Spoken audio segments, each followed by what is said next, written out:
Tara na at bisitahin ang Balaw-Balaw Restaurant and Art Gallery kasama ang second generation owner na si Rembrandt Bucalan. Dito lang yan sa may bayan ng Angono, the art capital of the Philippines. Dito yung studio ng father ko, tsaka pag binibisita siya ng mga kaibigan niya na collector, sabi sa kanya, ba't di ka magtayo ng restaurant? Kasi marunong siya magluto eh. Mahigit 4 na dekada na sa restaurant industry, offering traditional Filipino food kagaya ng balaw-balaw fried rice, crispy alagaw leaves, at sinigang na kanduli sa miso. Well, yung balaw-balaw kasi, yun yung typical staple food na nilalako sa kalsada ng Angono. Nung unang panahon, parang ano siya, binurong hipon na may kanin. Yun yung parang ulam ng mga mangingisda noon. Kasi pinapreserve nila yung, yung hipon eh. Yun yung naging inspirasyon ng father ko para kunin yung pangalan, gawing pangalan ng restaurant. Kami rin yung pinakaunang restaurant dito sa lugar na to. So, institution na siya eh. Word of mouth. Madaling madaanan before kasi palayan lang yung paligid namin eh. Isang kalsada lang. And siguro yung architecture ng place unique dahil base sa bahay kubo. At meron din silang art gallery para sa mga aspiring painters. So, nandito lahat ng gawa ng father ko, tsaka yung mga ibang artist na taga-Angono. And then, maybe siya mag-collect ng mga antiques, yung mga objects na galing sa ating ninuno. So, the whole place is a museum itself. Tahanan ito ng lutuing Pilipino na may malalim na ugnay sa tradisyon at malikhaing diwa ng bayan ng Angono. Ang Angono kasi sikat sa mga sinigang na miso eh. Marirecommend kayo sinigang na kanduli sa miso. Dahil yung kanduli, staple food dito sa Laguna, sa lugar na ito. Sumasali kami sa mga trade fair, sa mga bazaars. Kasi meron yung balaw-balaw, ginawa na naming produkto. So binabote na namin siya using our own brand. Kumbaga, napopromote na rin yung pagkain ng Angono.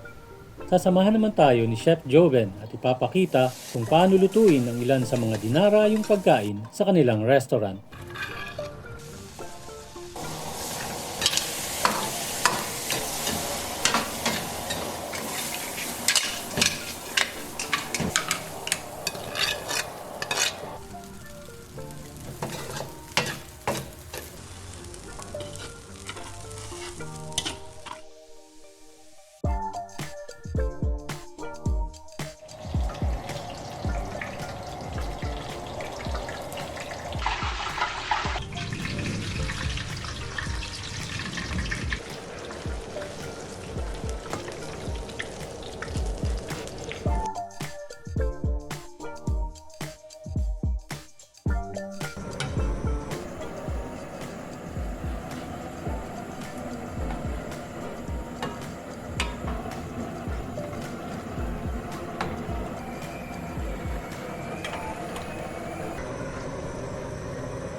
Minsan na-invite kami sa mga event ng munisipyo. Halimbawa, pag may program sa umaga, minsan may cooking contest, masali kami rin yung judge. Minsan na-invite as a judge. Sa tagal na lang business namin, marami kaming na-influence din na ibang business owners. Minsan ginagaya na rin yung pagkain namin, pati yung concept. Okay naman kami sa ganun dahil at least na-inspire yung mga tao na sariling atin ng ang tangkiligan. Honor na rin sa amin yun. Maraming dekada na at patuloy pa rin bukas ang Balaw-Balaw Restaurant and Art Gallery at ang ligasiya ni Digon ay patuloy na binubuhay ng kanyang anak na si Rembrandt.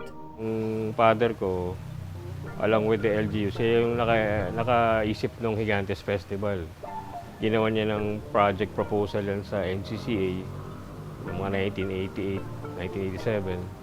O yun, tinuruan nila yung mga mamamayan ng bawat barangay, pati yung mga ibang artists. Kaya dumami yung Gigantes sa Angono. Before, halos kami lang ng father ko. And then later on, nung namayapa na siya, sabi ko, bakit open natin sa sa ibang artist din. Sa mga baguhan na gustong i-showcase yung kanilang paintings. Habang kumakain yung guest, nag-tour muna sila sa gallery. Tsaka sa Town Fiesta, nag-hold kami ng art exhibits para dun sa mga, yung mga other artists na gustong ipakita yung kanilang artworks. Ang Balaw-Balaw Restaurant and Art Gallery sa bayan ng Angono ay isang simbolo ng tibay, tradisyon at pagmamahal sa sining at lutuing Pilipino. Kaya tara na at bisitahin ang bayan ng Angono, the art capital of the Philippines. Magandang araw po. Ako po si Rembrandt Bukalan ng Balaw-Balaw Restaurant. Kami po ay iniimbitahan kayo na dumalo at bubisita sa aming restaurant. Hindi lang para kumain, para makita na rin ang kultura ng Angono sa pamamagitan ng mga paintings and sculpture na makikita dito sa restaurant. And makikita po kami sa Facebook, balawbalawrestaurant.com at Instagram, same ng pangalan namin. So, yun lang po. Hanggang sa susunod na episode. Don't forget to follow and subscribe on our channel sa YouTube, Facebook, Instagram, and TikTok para lagi kayong updated sa mga inspiring business stories. At malay nyo, ang inyong story naman ang next nating i-feature dito lang sa Just Start!